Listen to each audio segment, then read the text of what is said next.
Tout de suite, l'émission continue. On va parler des nouveautés fiscales en matière de plus-value immobilière avec mon invité Léa Zerelli, avocate chez Delsol Avocat. Léa, bonjour. Bonjour. Alors, on va parler ensemble des nouveautés fiscales en matière de plus-value immobilière. Tout d'abord, on va s'intéresser aux plus-values immobilières des particuliers. Pouvez-vous nous présenter le régime en vigueur avant la loi de finances de 2025?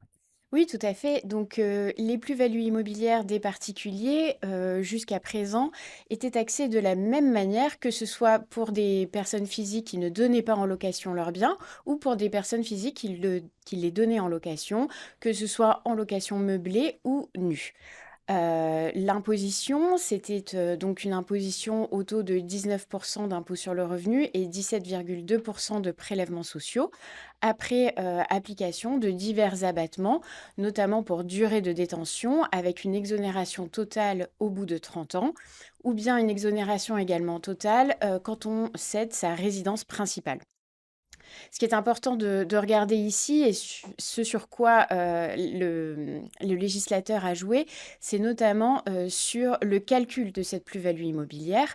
Jusqu'à présent, elle était calculée de façon assez simple, c'est-à-dire prix de cession diminué du prix d'acquisition de ces titres, avec quelques correctifs, notamment ce qui concernait les frais d'acquisition, soit de manière forfaitaire à hauteur de 7,5%, soit si on peut les déclarer de façon réelle.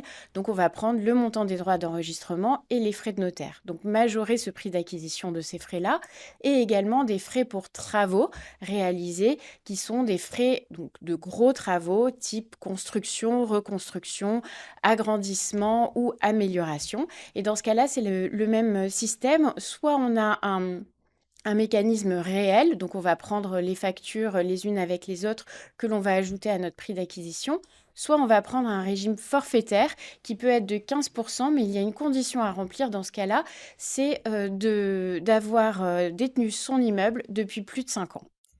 Et puis là-dessus, donc le législateur a voulu porter des différences pour remettre en perspective en fait les personnes qui louent de façon nue et qui ne peuvent pas amortir leurs biens et les personnes qui louent leurs immeubles de manière meublée en tant que non professionnels et qui eux peuvent amortir leurs biens.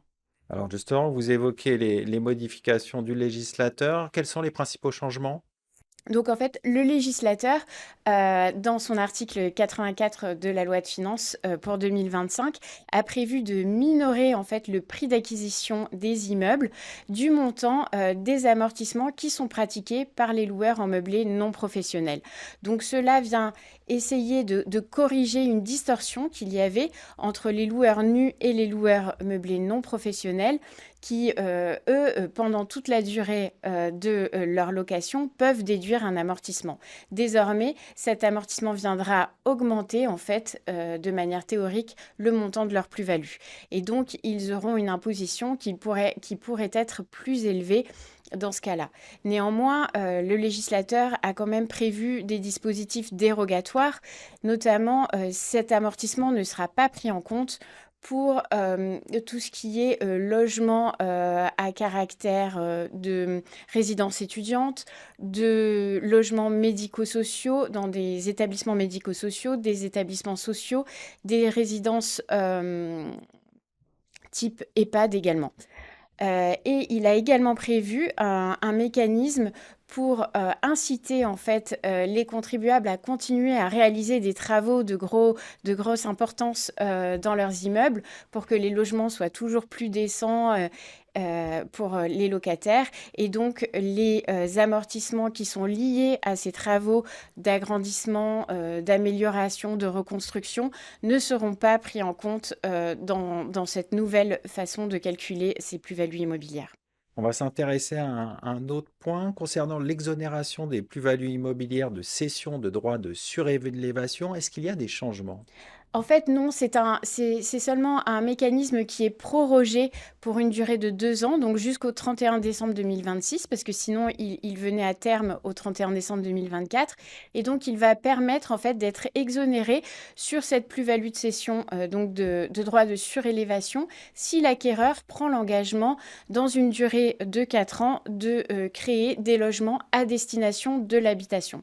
Il faut quand même bien faire attention parce que si cet engagement n'est pas respecté, l'acquéreur est redevable d'une amende qui est égale à 25% de ce prix de cession. Oui, c'est pas négligeable. Exactement. Alors, autre point issu de la loi de finances, qu'en est-il de la fiscalité des plus-values immobilières en Corse? Oui, alors sur la Corse, en fait, le législateur a voulu remettre la Corse de la même manière que cela s'appliquait donc sur l'ensemble du territoire, c'est-à-dire des plus-values selon le régime général.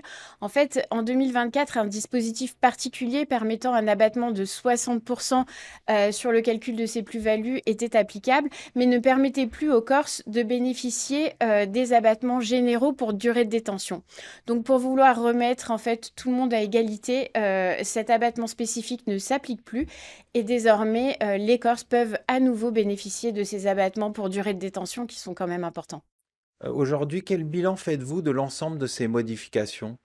Alors, en fait, aujourd'hui, ce qu'il y a, c'est qu'on sent bien que le législateur tend à vouloir essayer de détendre, si je peux dire, le régime fiscal applicable à tout ce qui est location, et notamment location meublée courte durée, qui tend beaucoup le marché.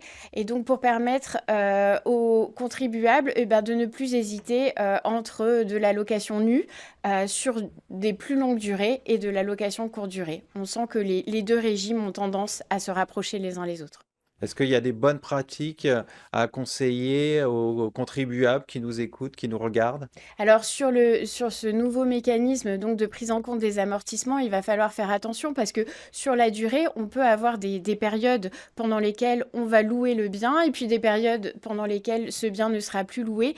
Donc il faudra faire attention aux modalités de calcul de ces amortissements pour avoir une plus-value qui soit la plus juste possible. On va conclure là-dessus. Merci Léa Zerilli. Je rappelle que vous êtes avocate au sein du cabinet Del Sol Avocat. Merci beaucoup. C'est le moment de se quitter. Merci pour votre fidélité. Restez curieux et informés. À très bientôt sur Be Smart for Change.